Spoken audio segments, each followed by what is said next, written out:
T20 cricket में ना 264 run, मतलब ये महज एक स्कोरबोर्ड का आंकड़ा नहीं है। बिल्कुल नहीं, ये तो विरोधी टीम के लिए सीधा सीधा एक डेथ वारंट होता है यार। एग्जैक्टली पहली पारी खत्म होने के बाद स्टेडियम का हर एक दर्शक, यहाँ तक कि शायद गेंदबाजी करने वाली टीम भी ना, यही सोच रही होती है कि अब बस फॉर्मेलिटी बाकी है। हाँ, वो तो बस यही सोचते हैं कि 20 ओवर फेंकने हैं, कुछ विकेट गिरेंगे और बस एक सम्मानजनक हार लेकर घर जाना है। सही कहा। लेकिन अरुण जेटली स्टेडियम में खेले गए आईपीएल 2026 के उस मैच में कुछ ऐसा हुआ ना जिसने क्रिकेट के सारे नियम ही बदल दिए। सच में यार, वो रात तो मतलब अकल्पनीय थी। 18.5 ओवर और 264 रनों का वो अजय पहाड़ मलबे में बदल गया।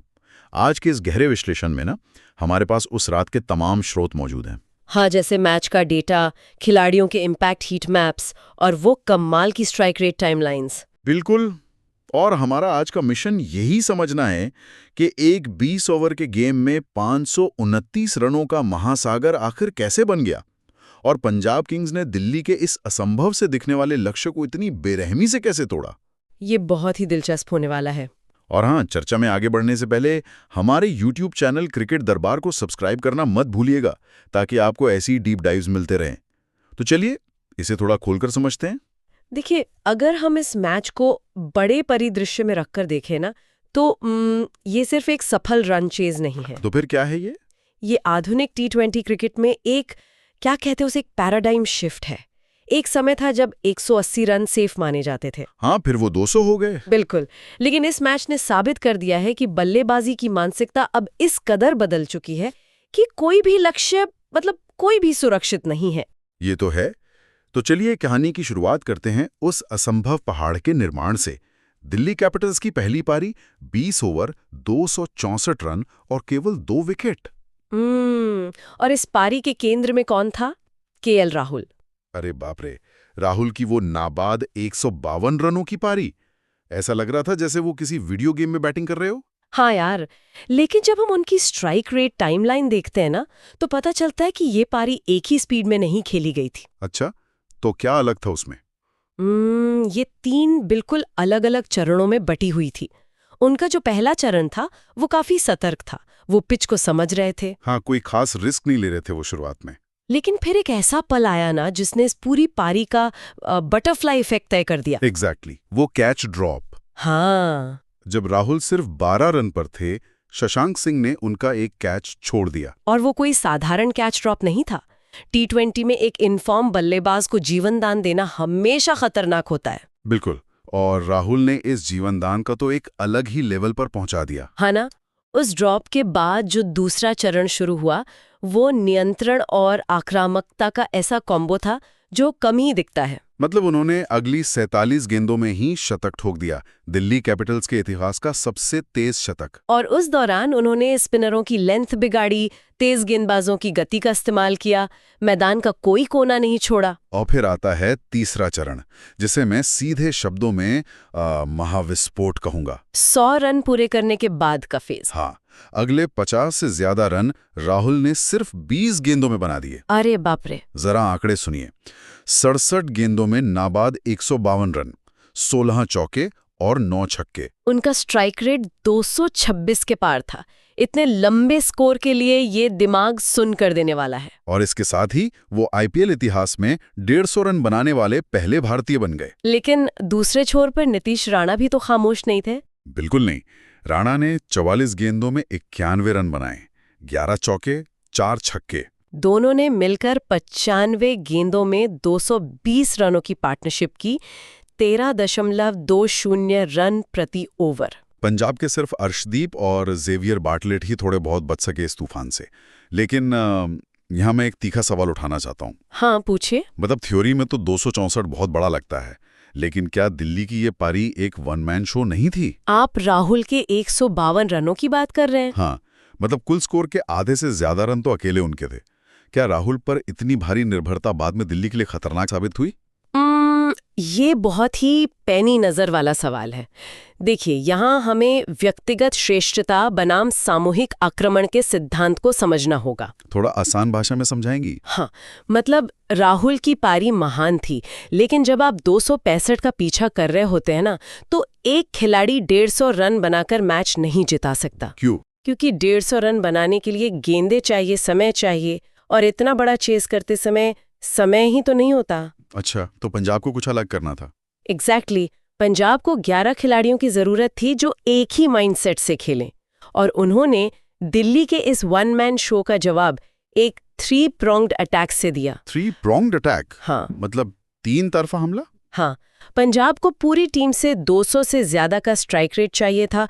कोई सेटल होने का टाइम नहीं। सीधे पहले गियर से 5वें गियर में? बिल्कुल। प्रभसिमरन सिंह, प्रियांश आर्या और कप्तान श्रेयस अय्यर, इन तीनों ने जो किया वो क्रिकेट की किताबों में नहीं लिखा है। आंकड़े भी यही चीख कर कह रहे हैं यार। प्रभसिमरन ने 26 गेंदों में 76 रन बनाए, स्ट्राइक रेट 292 का। और प्रियांश ने भी तो 17 गेंदों में 43 ठोके। हाँ, पंजाब ने पहले 6 ओवरों के पावर प्ले में ही बिना विकेट खोए 116 रन बोर्ड पर लगा दिए थे। 6.5 ओवर में 126 रनों की ओपनिंग साझेदारी। लेकिन इसमें सबसे डरावना डेटा मुकेश कुमार के ओवर का शॉट मैप है। वो एक ही ओवर में 6 चौके वाला। हाँ, प्रभसिमरन में मुकेश की लगातार 6 गेंदों पर 6 चौके जड़े, हर दिशा में एक बाउंड्री। देखिए, जब कोई लगातार 6 चौके मारता है ना, तो वो सिर्फ गैप नहीं ढूंढ रहा होता, वो गेंदबाज के दिमाग के साथ क्रूर खेल खेल रहा होता है। सच में बॉलर तो यही सोचेगा कि मैं गेंद डालूंगा। बिल्कुल।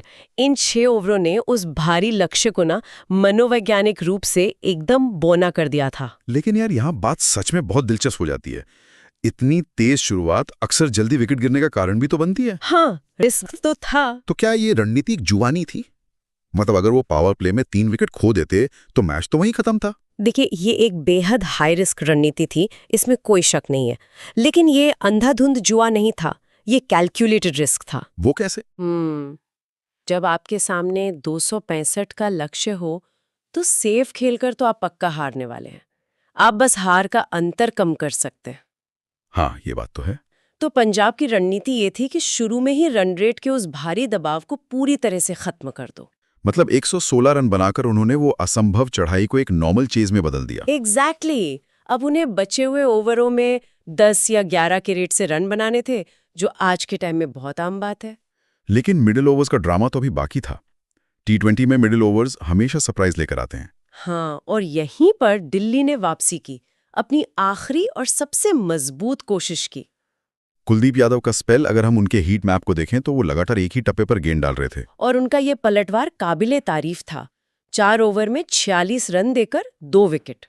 46 रन थोड़े महंगे लग सकते हैं, लेकिन उस रात के हिसाब से तो ये संजीवनी था दिल्ली के लिए। बिल्कुल। कुलदीप ने सिर्फ 5 गेंदों के अंदर खतरनाक प्रभसिमरन को LBW किया और कूपर कोनोली को बोल्ड कर दिया। एक झटके में स्कोर 126 पर 0 से 146 पर 3 हो गया।